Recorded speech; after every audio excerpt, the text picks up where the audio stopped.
Buffing my muffin.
Greetings, I'm Rob Chapman. And I'm the captain. And together we are ecstatic and excited to be reviewing. It's great reviewing guitars, Lee. It's great reviewing it's guitars. Awesome it's fun, a great especially. Job. It is a great Especially when Lee makes great coffee. Yeah, I didn't really like that cup of coffee, to be honest with you. What are you talking about, mate? I got an espresso machine, didn't I, recently? And now every time I go back to drinking instant coffee, I'm just like...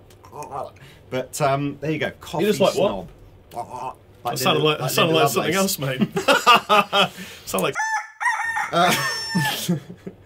What have you got there? So, okay, we're going to review, well, kind of review, sort of overview, really, the... should we turn the aircon off? I like it on, man. I know, but we but should can they probably... hear it? No, Rebecca, can you hear it? Well, you'll pick it definitely. Yeah, we should just flip it off.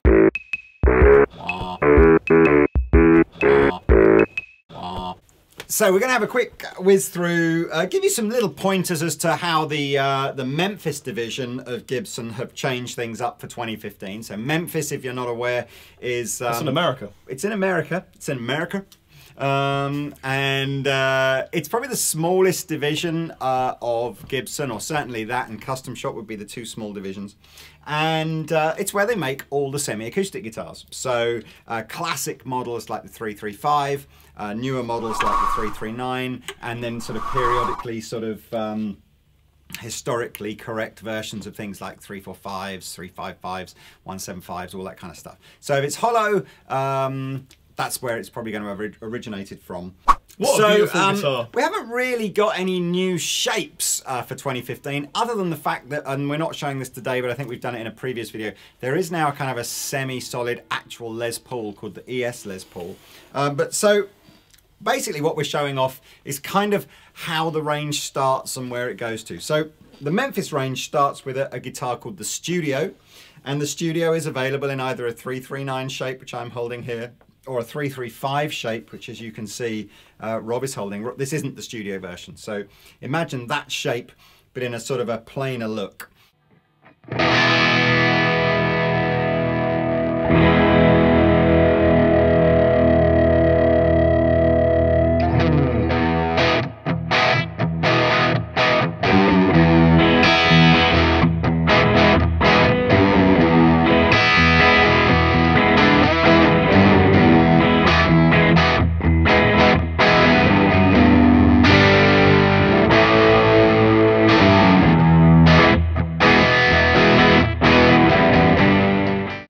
So one of the things that's a little different now is this sort of thickness of the wood just here is a little thicker than it was on the previous years. I guess if you were gonna say what's the most sort of horriblest thing that could happen to your Gibson guitar is a it could be eaten by an animal. Yeah, eaten by an animal, that would be pretty bad. You could be at a gig and you could do that spinny Phil-X thing and it might just fly off. Yeah, or maybe could get abducted by aliens, I suppose, couldn't it? But normally speaking, if the guitar kind of goes smash like that, it's not uncommon to see the headstock get busted off. So a little bit stronger here, whether or not it's how much. I guess there's still going to be a a few that will break, but hopefully less. I really want you to B-bend now that you've been doing that all that time. That's not beautiful. B. No, there's that. That's beautiful. The other thing is that the truss rod, there's quite an interesting story behind the truss rod, and it'll spark a whole heap of debate as to, you know, does it really make a difference, and la-di-da-di-da. Earlier, I think last year, Gibson acquired a 59, I think it was something like a 175 or something like that, and they were sort of very, very, very gently and carefully sort of took it apart to try and understand how it was made, you know. And one of the things they discovered was it was quite a different truss rod to what was typically used in Gibson guitars. It had a bit more brass on it, didn't it? Yeah, and interestingly, they looked back through the sort of records as to why was this truss rod introduced, the new truss rod introduced, and it was introduced in the 70s. And it had a sort of, it was smaller and had like a plastic coating on it, which just made it easier and faster to insert. He says, yeah, and apparently the plastic coating stopped some of the glue sort of sticking to it. Anyway, so for like the last 30-40 years, that's the truss rod that's been used. Ba-bow! So they thought, well, we'll build some with the new style, with like the vintage correct truss rod, so the one that they took out the 59, and lo and behold, they all agreed that it sort of changed the tone of the guitar, changed the way it sustained, and decided that they liked it better. So, well, you could definitely say a different size, different weight, different should mass, do, shouldn't it? I mean, it's kind of down pretty important part of the guitar, sort of stuck through the neck. So that's kind of the sort of a couple of the main differences between what was available last year and this year. Other stuff is largely sort of cosmetic and just tweaks to the range. So the studio range is a plain top. It actually is a bound neck and a bound body, but they've used black binding. Sounds like a band name. Black binding. We're black binding. Hello, Newcastle. So yeah, that kind of gives it a, I guess in certain lights, and certainly with the sunburst, it almost looks like it's unbound. You can get this in a cherry as well, so the binding will stand out a little bit more than that. I can say it's very attractive guitar. Yeah, it's cut, you've just got one volume and one tone control. And the pickups in the studio are also a little different to what's in the rest of the range. So these are 57 Classics. I have a clean Fender amp plugged in, so I can give you some tones.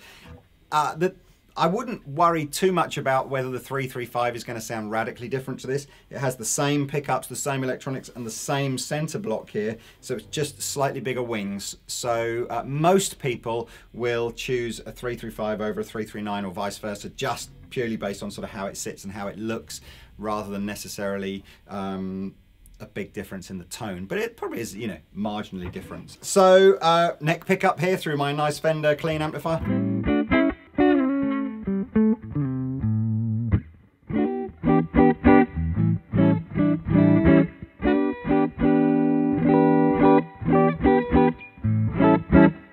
Back the tone off, give you all those kind of big jazzy tones.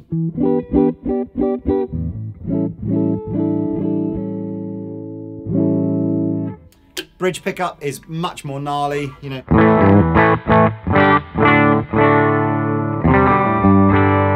And then a blend of the two.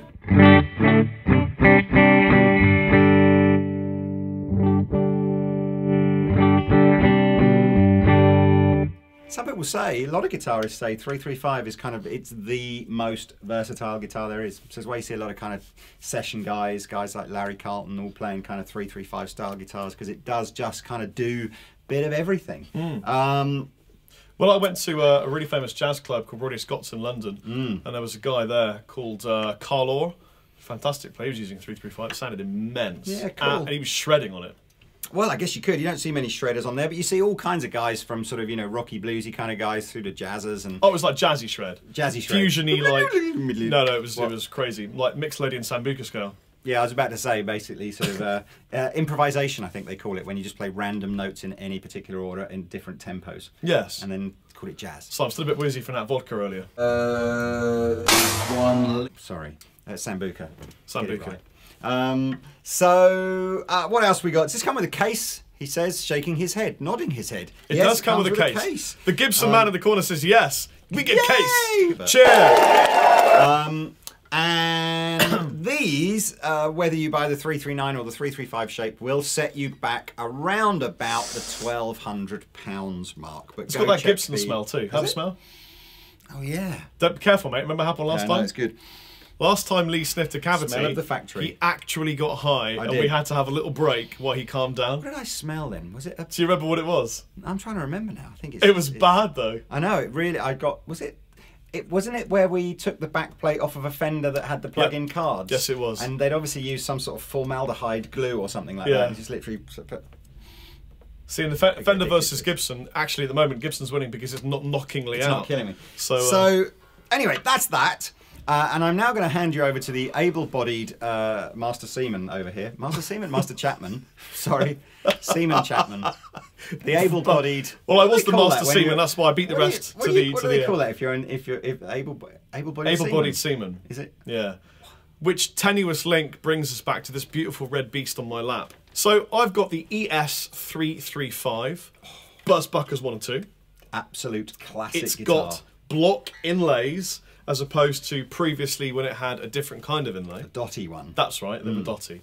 Now, this is an interesting kind of top because part of me wants to say it's a flamey maple, but then you get these ripples coming through it as well that look a whole different world of nice.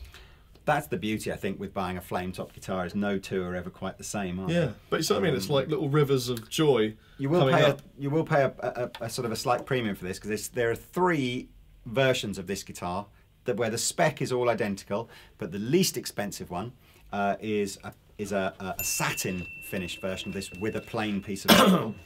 Then you can buy this exact same guitar, but with the gloss finish, but with a plain piece of maple. And then this, which I always think is kind of like, you know, actually some people like the plain one, but I like the flame one. This is what I think of when I think of an iconic 335. Me too. Yeah.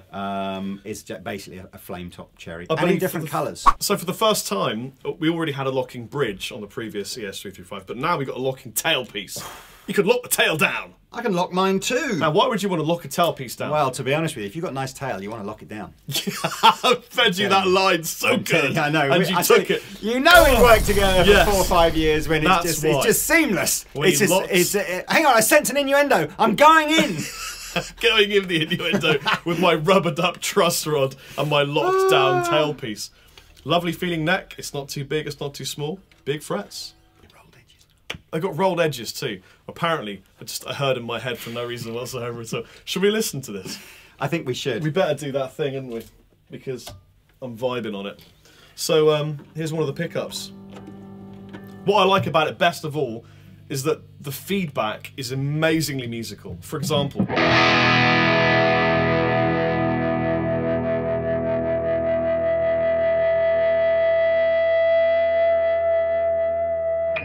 just sounds beautiful, doesn't it?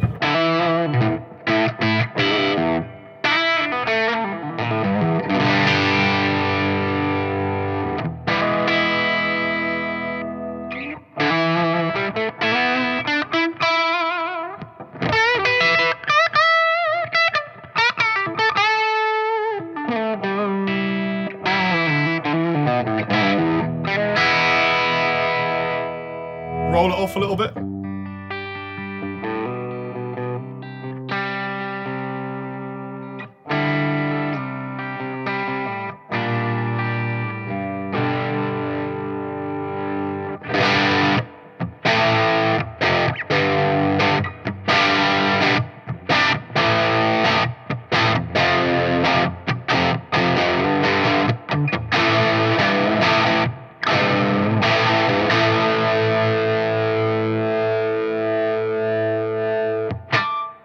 Bring it up to the neck, a bit of neck loving.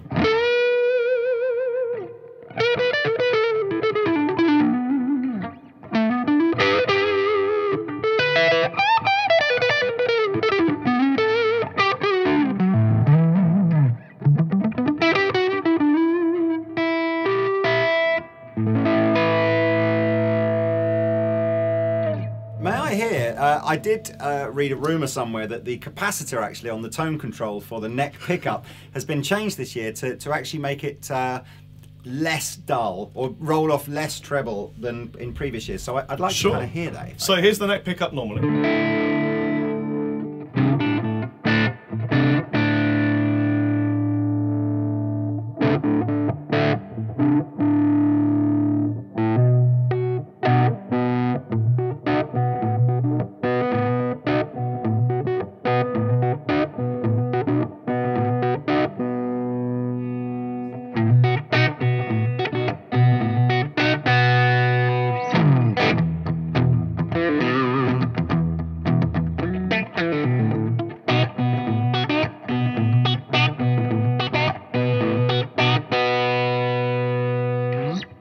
of course, we know what we store in here. Drugs? Absolutely not. Oh, no, okay. So what are you storing there? I don't know. I just thought I'd feed you a line and see what you could Oh, come up okay. with. I think you could store. I think you store cheese in there. You think have you ever been walking in Memphis? I haven't been walking in Memphis, but if I was, Is it something to do with keeping your feet on the ground? it's definitely something to do with keeping your feet on the ground.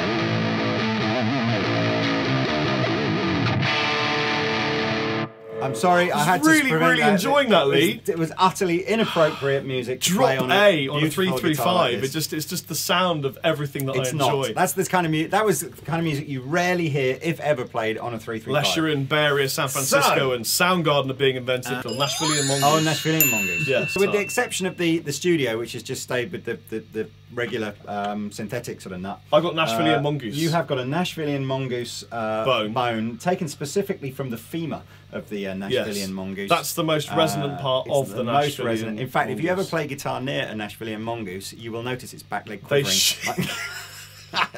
Quivering. It's. I tell you, the lengths that these people go to you know, provide the most guitars ever is extreme. Anyway, look. So these two guitars are beautiful. But they are not what we would class as historically correct. So they are just they are the natural evolution of how the lovely people at Memphis kind of see 335s and 339s going. Yes. However, if you do want something that is historically correct, Robert has got here a ES335 exactly how it would have been in 1963. Nylon saddles. It's all, I tell you, the lengths that Gibson are going to at the moment to get these right. So imagine these are kind of like the ones we just did are like your sort of Gibson USA kind of spec guitars. This is like custom shop now. So This is like Back to the Future like, type crazy this science is like, stuff. this isn't a guitar, this is a time machine. What was the other thing you said? This is, oh, that's right, this isn't just guitar, it's art or something. Anyway, no, ridiculous. So the dyes they use, the glues they use, the lengths that they will go to try and recreate the pickups. So these are all custom wound, you know, sort of Memphis custom pickups. Well, the first thing that we both said when we had these guitars as well, like, these feel great. This feels great. Yeah, this feels great.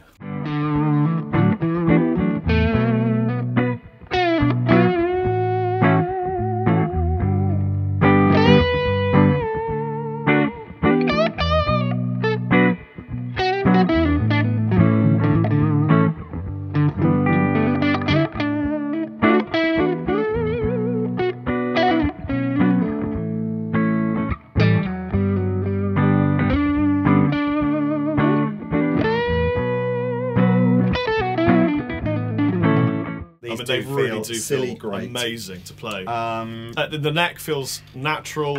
Yours looks like a chubber. Nah, mate. No, it's deceptively not chubber.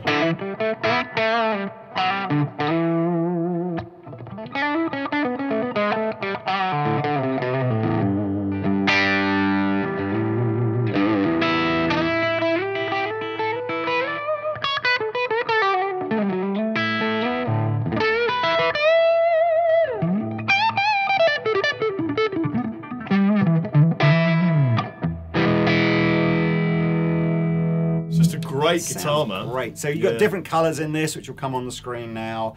They've done them with the VOS finish, so they've all got that lovely kind of slightly lived-in look, but without any real sort of, you know, wear and tear on them. It's got a Gibbo smell. Has it got the Gibbo smell? It's got a Gibbo smell. I love that Gibbo smell. There's nothing better than a Gibson case smell. They must brand it. They should make a perfume. Gibson case smell. That would be great, wouldn't it? There you go. Get a scent. Mysterious Gibson Corner Man. So That what could be the else name can of we the tell you? fragrance. Mysterious Gibson Corner Man. Yes. Wasn't that a Peter Andre song? I think it was. Mysterious Gibson man, or whatever it was. What else can we tell you? I don't think that I don't think the Nashvilleian Mongoose was alive in 1963, so I think this is probably a more correct nut on there. Yes. I just want to see it. What is it kind of, so it's plain. And that's interesting. Well, you say plain, but there's still like ripply, flamey goodness. But again, they wouldn't have been in this era. Wouldn't really have been too worried about going and hunting after flame top pieces of maple to go on these guitars. What does TD stand for? Tobacco. No, it's not. It's the 335 TD was the model name, wasn't it? Thin line dual pickup. There we go. But that is everything. This guy. Did you hear that thin line dual pickup? But that again, that is a sort of an era specific. That is what they kind of called it. Because there are two pickups. There is an urban myth that numbering, like 335, Super 400, 175, all that kind of stuff stems from what the dollar recommended retail price was when the guitars were launched. Oh, I thought it was going to be like a highway or something. No, I'm just trying to think. I mean, 300. What is it? Back in the 60s, I think. Typically speaking, you were earning about £10 a week, so I think that would equate to about $15 a week. Wow. And you had a guitar that was $335. That's a lot of weeks' wages. So when you think about it now, actually, although these aren't affordable guitars, they're relatively a lot more affordable than they Well, used it's to like be. anything on earth. They're affordable if you can afford them. It's as simple as that. Yes, it's a relative term, isn't it? It is a affordable? relative term. It's Yes. horses for courses. It's horses for Because if courses. you've got a horse that's fit for one kind of course, that's the appropriate course for that particular equestrian I'm situation. not entirely sure that's the right metaphor for affordable.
So, have you done tones?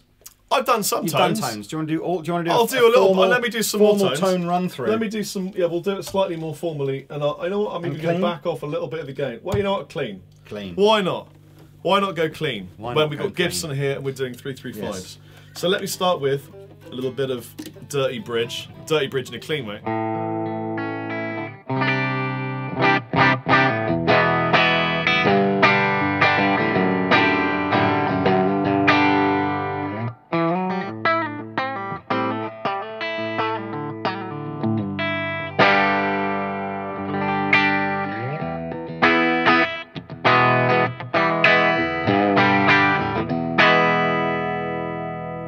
Midale. Love it.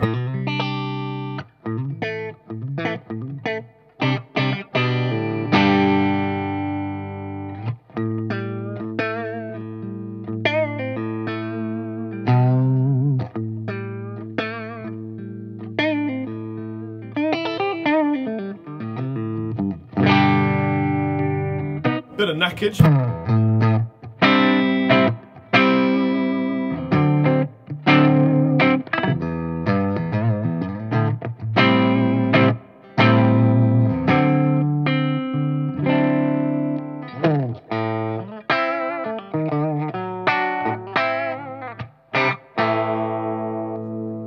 You should play clean more often, Rob. Suits you. It's good tones. Thanks, It's man. Good I would do, tones. but I do all that kind of all that kind of stuff, and then I get shot. Well, it sounded good. It sounds really, really great. That's a 335. It's fabulous. I own a 335. It's not as good as that one. I might have to change it. So this, though, is called a 345, suggesting that perhaps it was $10 more expensive when it first came out. And the 345 is not a whole lot different to a 335. I guess in a way, it's almost a little bit like a kind of like the posh version of the 335. So same basic kind of vibe, but more fancy inlays, gold hardware. I guess the thing that you're probably looking at going, the most glaringly obvious thing is it has Varitone. And Varitone is basically just a circuit that gives 5 different kinds of tone, if you like, going from 355 kinds of tone. No, it's 6. Sorry, Varitone? It's 6 different types of tones. There are 5 positions of this 6-way switch that do something, and then one of the positions, if you like, takes it out. So easiest way to demo what this sounds like, I guess, is just to plug it in. The Varitone works on either pickup. I'm just happening to do this on the neck pickup for now.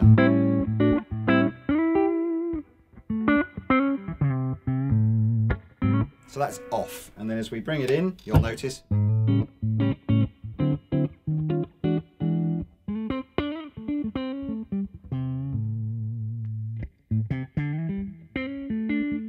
think I might just strum, actually. It'll be easier for you to hear.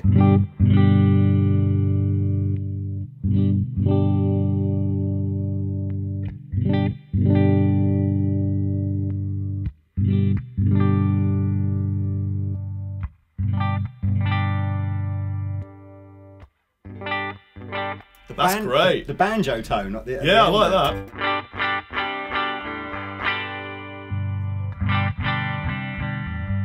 Oh yeah, that's almost. What would you use that for? My amp's broken. No, it's not really. So Yeah, you got a new plectrum. I have got a new plectrum. The lovely people at Gravity. Well, Rob lent me one of his Gravity plectrums, and I actually found, going slightly off topic recently, I was struggling to articulate my picking. Whilst I really like the tone of the stone plectrum I had, it didn't seem to have the, I don't know where the point on it, if you like, just didn't seem to be quite so helpful to me. And I really went back to all sorts of, should I hold my plectrum like this or should I hold my plectrum like this? And I realised that I couldn't change the way I held the plectrum without fundamentally feeling completely like I was learning to play the guitar again. So I realised that what had happened is I hold my plectrum in a way that doesn't leave much of the plectrum sticking out the bottom, and the design of the sort of the rounded edge stone one that I had just didn't leave enough of the plectrum hanging out the bottom. See, I find this fascinating, and lots of guitar players would do. But yeah, so he's got his own prototype plectrum. No, it's basically, this is a completely standard Razor 2 by Gravity. He's just put the Captain on it. I use a Razor 2 standard as well. Oh, really? Yeah. We're like Pick Brothers. But they do a couple of different sizes, but this is a Razor 2. So I like the Razor 1 as well. It's a slightly thinner plectrum. The Razor 3 was too thick for me. But I don't know, I just found I could just pick. Better for shredding. I hadn't realised before I started to analyse this. There's me thinking that this is the complicated hand and this is the easy hand.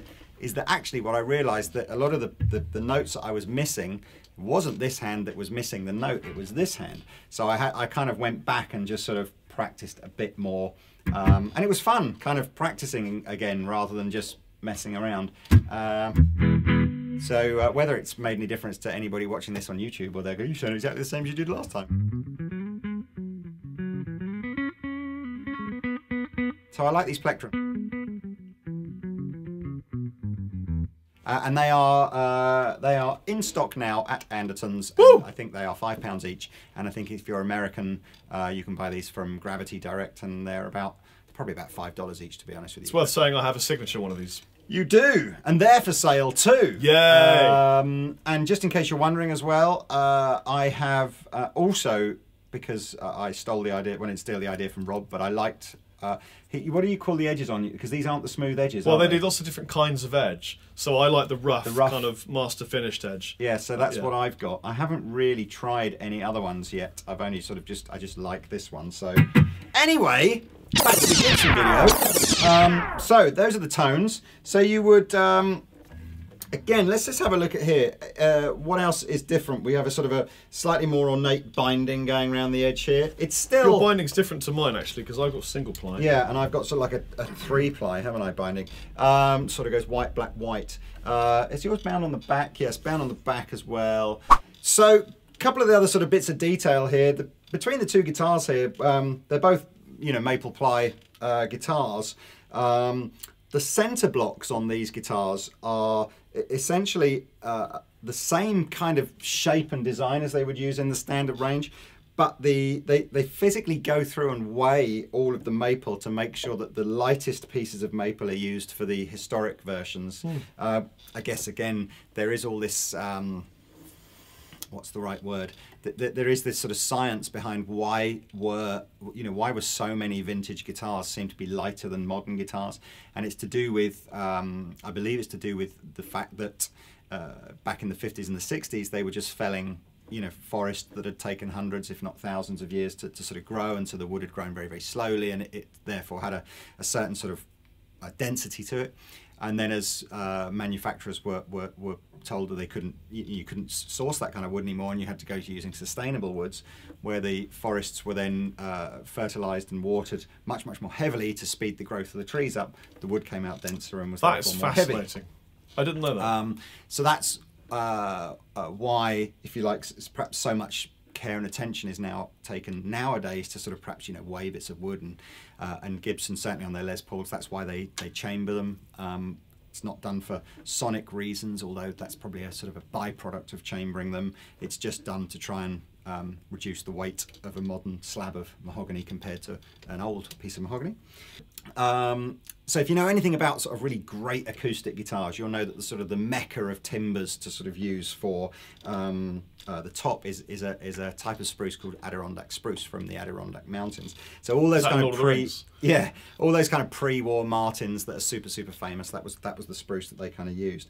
So whereas the timber used on the bracing of a regular 335 or 339 May play is just matte play.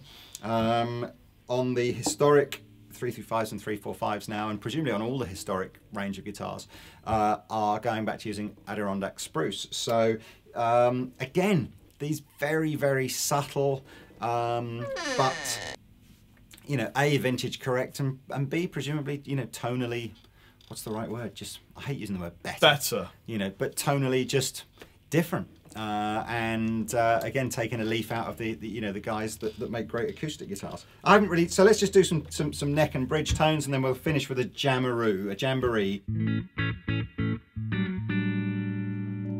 I'll turn my Varitone off.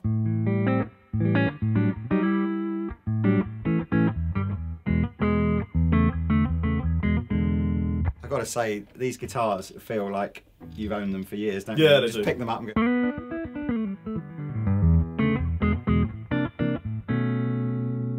So that's my neck pickup, bridge pickup.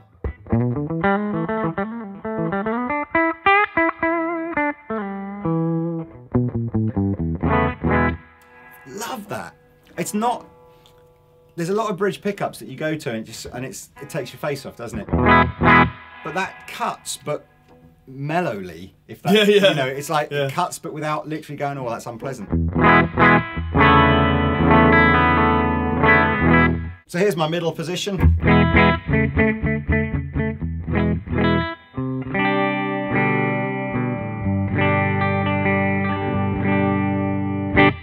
Now, again, you talk Tell me about pots, Lee. Yeah, you talk about going into kind of crazy attention to detail. So the pots in these are 550K pots. Now, you know, when you get mass-produced electronics, you know, there's inevitably a sort of a tolerance, you know, a little difference in the sort of the resistance of the pots. So we get into seriously sort of pedantic kind of areas. But of course, if you've got two volume pots with a significantly different kind of response to the way that the pickup kind of either changes the volume or tone as you roll the control down, I guess it might be annoying. I'm sure you'd probably get used to it, but in order to avoid that annoyance, Gibson are now matching the pots. So they will go through, you know, whole boxes and boxes of pots, measure the resistance of each one, and then match them up into pairs so that they're basically, you know, they go in the same. Attention to detail. It's a little bit, you know, kind of crazy that. But that's, as I said, it's you know, that's I guess just what you got to do if you're passionate about this kind of thing. Yeah. So let's. I'm beginning to sweat in yes, this room. I know. We It's should finish. incredibly warm. If we jam, we can put the aircon back on whilst we're jamming, and then we're great done. idea. So All right, let's have a Jimmy then.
That was nice, little Cool. chordy ending thing there. Well, I've been Rob Chapman. and I've been the captain. See you later. Kapow!